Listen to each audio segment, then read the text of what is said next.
മലബാറിലെ നൂറുകണക്കിന് ആളുകൾക്ക് ആശ്രയമായ കുതിരവട്ടം ഗവൺമെന്റ് മാനസികാരോഗ്യ കേന്ദ്രം ഇനി അത്യാധുനിക സൗകര്യങ്ങളുള്ള ആശുപത്രിയാകും. മാനസികാരോഗ്യ കേന്ദ്രത്തിന്റെ ആദ്യഘട്ട വികസനത്തിന് 28 കോടി രൂപയുടെ നബാർഡ് ധനസഹായത്തിന് ഭരണാനുമതി നൽകിയതായി ആരോഗ്യമന്ത്രി വീണ ജോർജ് അറിയിച്ചു. നടപടിക്രമങ്ങൾ പാലിച്ച് എത്രയും വേഗം നിർമ്മാണ പ്രവൃത്തികൾ ആരംഭിക്കുമെന്നും മന്ത്രി വ്യക്തമാക്കി. 1872 കുതിരവട്ട മാനസികാരോഗ്യ കേന്ദ്രം സ്ഥാപിതമായത്. നഗരമധ്യത്തിലായി 20 ഏക്കറിലുള്ള മാനസികാരോഗ്യ കേന്ദ്രത്തിന്റെ അടിസ്ഥാന സൗകര്യങ്ങൾ വർദ്ധിപ്പിക്കുന്നതിനായി നേരത്തെ മാസ്റ്റർ പ്ലാൻ തയ്യാറാക്കിയിരുന്നു. മാസ്റ്റർ പ്ലാൻ പ്രകാരം ഘട്ടം ഘട്ടമായുള്ള വികസനമാണ് നടപ്പാക്കുക.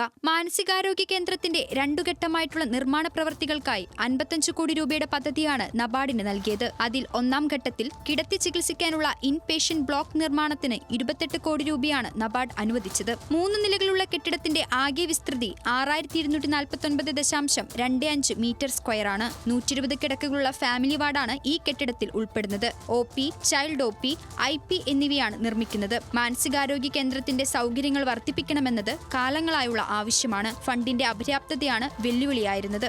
ആവശ്യത്തിന് ജീവനക്കാരില്ലെന്ന പ്രതിസന്ധിക്കും ഉടൻ പരിഹാരം കാണണമെന്ന ആവശ്യവും ഉയരുന്നു. ന്യൂസ് മലയാളം, കോഴിക്കോട്.